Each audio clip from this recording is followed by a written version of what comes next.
Ever had one of those mornings where you just want to sit by your window, coffee steaming in your favorite mug, and forget about the rest of the world, only to have the kind of day that makes you question if you're still living in reality or stumbled into some bizarre true crime podcast? Because that's exactly how my Saturday unraveled, and I swear, not even Hollywood could script it better. So picture this, 7 a.m., Lakefront cabin, Virginia. I'm about to pour my first cup, birds just starting to gossip outside, when suddenly I hear this guttural growl. No, not a bear, but a Mercedes engine, slicing through the peace like a bad omen. Out steps Vivian Blackwood. Yeah, the infamous HOA president, dragging along two shadows, both in suits too stiff for this hour. One has a steel briefcase, the other, well, let's just say if he wasn't packing, I'm the Queen of England. You're trespassing, Thorne. We have authorization to inspect these premises, she barks, voice cutting through the morning mist sharper than any chainsaw. And in that moment, with my hand still on Sarah's photo, my late wife, whose smile still lights up this room in the morning sun, I realize they've finally taken the bait. Now let me back up. I'm Marcus, 52, 25 years as a DARPA engineer. Yeah, the secret government lab kind of stuff. After Sarah died, what everyone called a heart attack, but never felt right to me, I left it all behind to finish what we started. Project Lifeguard, a fleet of search and rescue drones, built right here in our lakeside basement. This isn't just a home. It's a last promise to the only woman who believed technology could save more lives than it could ever destroy. And Vivian, she's not your garden variety Karen. She's got scars, and she's desperate. Lost her law license in a fraud case, lost her house, lost her mind somewhere along the way, and now clinging to the HOA presidency like it's the last rung on the ladder. What she wants? Well, rumor has it, her husband Victor, slick operator, plenty of debt, cut a deal with Meridian Development, force the locals out for cheap, sell the land for millions, and ride off into a sunset that never belonged to them. But Vivian's tactics aren't exactly subtle. The fines come first, $5,000 for long grass, that's half an inch over code, noise complaints about drones that don't even whine as loud as the cicadas, threats over my federal grants. She tries to turn my neighbors against me, whispering that I'm running secret operations, exploiting military connections for profit. At meetings, she's all smiles and stacks of paper, votes rammed through while everyone else wonders what's really going on. What Vivian never figured was, I wasn't alone. Those years at DARPA left me a little paranoid. You know what I mean? Cameras everywhere, security protocols, hidden backups. Every move she made. Her son Derek, the failed hacker, sneaking around my garage with USB sticks, the maintenance guy who spent 40 minutes not fixing anything but copying files. All of it caught and logged.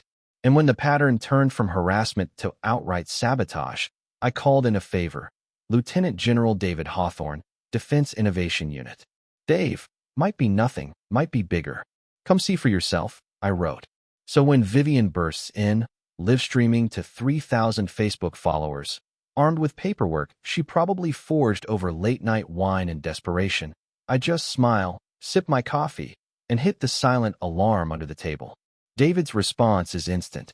ETA 3 minutes. Record everything. And as her guys muscle in, Tommy, ex-casino security, hand trembling over his pistol, Derek, sweating bullets as he tries to hack my research computers. Vivian keeps ranting about federal property, jurisdiction, HOA rights. All on live video. She thinks she's exposing a scandal. What she doesn't realize is, every camera in my house is streaming direct to federal servers, and she's just committed half a dozen felonies, on tape, in front of a growing audience. The live chat's blowing up. Why is the scientist so calm? Is this a CIA bust? Karen's going down, and I'm just counting down, 10, 9, 8, as a black SUV swings into the drive and David Hawthorne, full uniform, ribbons gleaming, steps inside. Vivian barely misses a beat. She whips around, still streaming, announcing to her viewers, General, thank you for coming. You need to see what this man is hiding. Derek's typing, whispering, Mom, I think we're in trouble. This system's connected to the feds. The tension's a rubber band about to snap. David, cool as you like, asks, Mrs. Blackwood, are you threatening a federal contractor with firearms on a government facility while live streaming? Even Tommy's face goes pale. But Vivian doubles down, claims I'm running weapons out of my basement, waves documents around. I stand up, brush imaginary lint off my sweater, and say, Vivian, those are public science grants, every cent accounted for. But maybe you can tell me why you've got classified financial data you shouldn't have seen. Her followers start asking questions she can't answer, and the chat's turning on her fast. Right then, another voice booms out, my daughter Emily, DOJ attorney, calling from Washington and coming through my speakerphone for all to hear. Mrs. Blackwood, you have just broadcast evidence from an ongoing federal investigation. Your actions and your husband's company are part of a counterintelligence probe. Vivian freezes, but not Derek. He starts stammering. I have copies. I made backups. I was scared, Mom, and hands over an external drive, admitting he's been tracking payments, surveillance on hundreds of military families, and something called Protocol Red. That's the twist nobody saw coming. This isn't just local corruption. Victor's operation is national, targeting communities near military bases, flipping families for foreign money, pushing out anyone who won't sell cheap. Even Sarah's death, suddenly, it isn't a coincidence.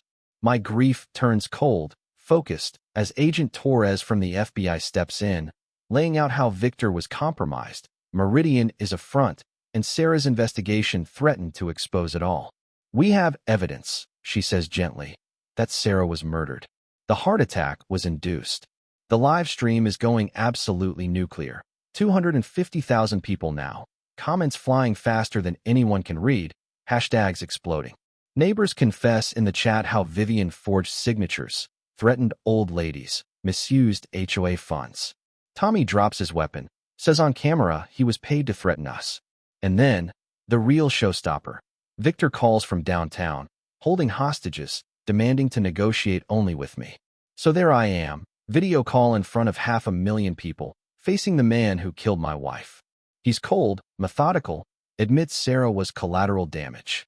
But what Victor doesn't know is that every device, every server he's been using, has been mapped by my fake files and honeypots. I type a few commands, and the network collapses. FBI agents swoop in, rescue hostages, secure evidence across the country. Victor's empire falls in real time. Vivian finally breaks. Tears, rage, guilt. All the years of manipulation crashing down. She confesses live, not just for herself, but for Derek too. And as the agents lead them away, the world watches, shocked, awed, angry, satisfied. A month later, the dust settles. Liberty Lake community rises from the ashes. New name, new rules, money returned to families. A true democracy instead of a dictatorship. Project Lifeguard expands nationwide, funded and operational, saving lives from coast to coast. Even Netflix wants the story. Me? I stand on the dock at sunset, Sarah's memory in the breeze, feeling peace for the first time since she left. But here's the thing. Justice doesn't end with a viral moment. It's the neighbors who finally look out for each other, the parents who let their kids play without fear, the veterans who fish without measuring their grass. The scholarship fund for Sarah, the town barbecue, the new governance studied by communities all over America. Those are the real victories. So if you're sitting there wondering, could this happen where I live? Yeah, it could. But it can also end like this, with one person saying no more, with technology on your side, and with the world watching. That's the true legacy. Ordinary people proving that transparency, courage, and stubborn hope can take down the worst kinds of bullies. Ever dealt with HOA nightmares, or felt powerless against people with too much authority and too little heart? Share your story below, because, trust me, you're not alone. And sometimes, all it takes to change everything is for one person to stand up, record, and refuse to back down. Justice has a way of surfacing, especially when the whole world is watching.